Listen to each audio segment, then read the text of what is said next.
Having campaigned for Brexit since 2007, I saw the groundswell really build up around the country in terms of the campaign to leave the EU. It was for a long time ignored, dismissed, just completely seen as fringe by the establishment, and of course that changed very quickly. Well, I'm telling you that because I'm seeing the exact same thing now happen when it comes to the BBC licence fee, public support for the BBC licence fee. Of course, we've seen the really meteoric rise of the defund the BBC campaign, and lots of you on the channel telling me you simply don't watch the BBC anymore, you do not think there should be a licence fee.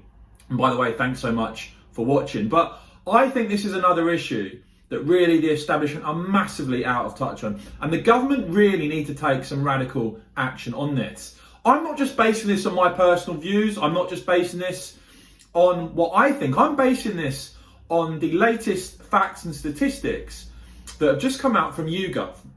2 tracker polls they've done, carried out on the 4th of January this year. So this is brand new data as we stand here in 2021. Now, you're not going to be hearing much about this elsewhere, I suspect. So I thought it was really important that I did this video and laid out what this research shows us.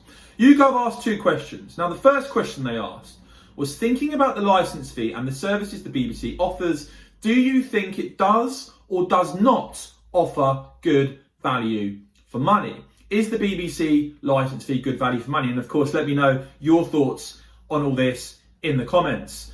But here's the headlines on this. 61% of Brits do not think the BBC licence fee offers good value for money. Less than a third of Brits, 28%, say it does offer good value for money. I'm going to go drill down into all these figures.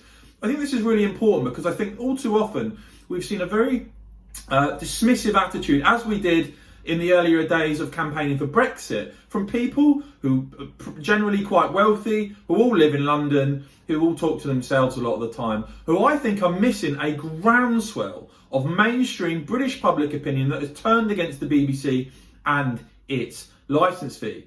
When we look at the actual breakdown of those who think it does, the BBC does and does not offer good value for money, as I said, this is YouGov, 4th of January. In London, 57% in London say it does not, 30% say it does. Higher in the rest of the south of England, 60% saying the BBC licence fee does not represent good value for money, 29% saying it does. In the Midlands, 66%, so 2/3 of Brits living in the Midlands do not think the BBC licence fee represents good value for money, and 27% say it does. Scotland, 70% of people in Scotland in this YouGov poll say the BBC licence fee does not offer good value, only 20% say it does.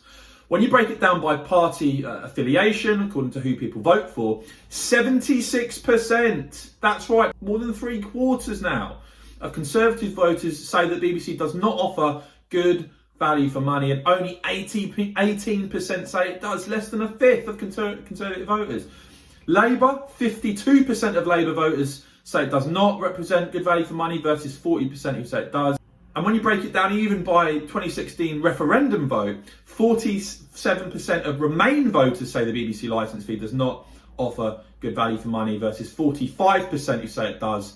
But look at this figure here. 76% of Leave voters, or Brexit voters, do not think the BBC represents good value for money versus only 17% who say it does. You can go right through the ages here. I mean, 25 to 49. People aged 25 to 49, 64% say it does not represent good value for money. 65 and older, 67% of those say it does not. And as I said, 76% of Leave voters say the BBC licence fee does not offer the good value for money. If that isn't already sending alarm bells ringing for the BBC, then look at this. This is the second question that YouGov asked. Thinking about how the BBC is funded, which of the following would you most like to see? Now, 35% of Brits overall say that the BBC should be funded by commercial breaks. A further 17% say it should be funded by a subscription model. 18% support the licence fee as present, and a balmy 10%, in my opinion, want it funded from general taxation. Dear me, I would not want to see that happening under any circumstances. But overall, that breaks down as 52% of Brits saying the BBC should be funded either through subscription or advertising, 52, versus 28%, again, less than a third of Brits now, say the BBC should be funded via the current licence fee or via general taxation. Again, when you break this down by party affiliation, Conservative voters say 45% want the BBC to be funded by advertising. When you combine subscription or advertising, it goes up to 68% of Conservative voters want the BBC funded by subscription model or advertising. Of Labour, it's 45% of Labour voters. Interestingly enough, when you look at Remain voters on this, 32% support the licence fee as present, but only 11% of Leavers say the same. So just 11% of Leavers say the BBC should be funded by the licence fee as present versus 32% of Remain voters. I'm not surprised by that at all. And 69% of Leavers say that the BBC should be funded by subscription or advertising. Look, guys, these numbers simply cannot be ignored. Mainstream British public opinion has turned against the BBC in the current funding regime, the way it's funded through the BBC licence fee in the most enormous way. And you only have to look today to see a couple of examples why that might be. You know, we saw those ridiculous scare stories going on and on and on for years about the chaos we were going to see unfold in Dover. The BBC with an article today entitled, "Were there hold-ups in the first week after Brexit?" ?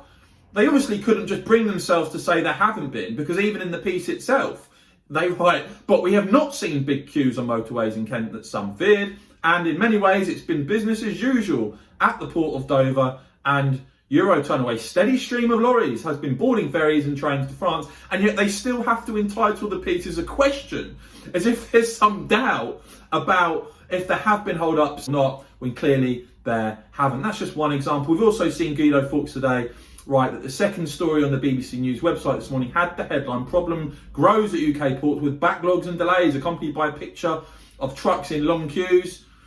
This is what media studies students would describe as fake news from the BBC.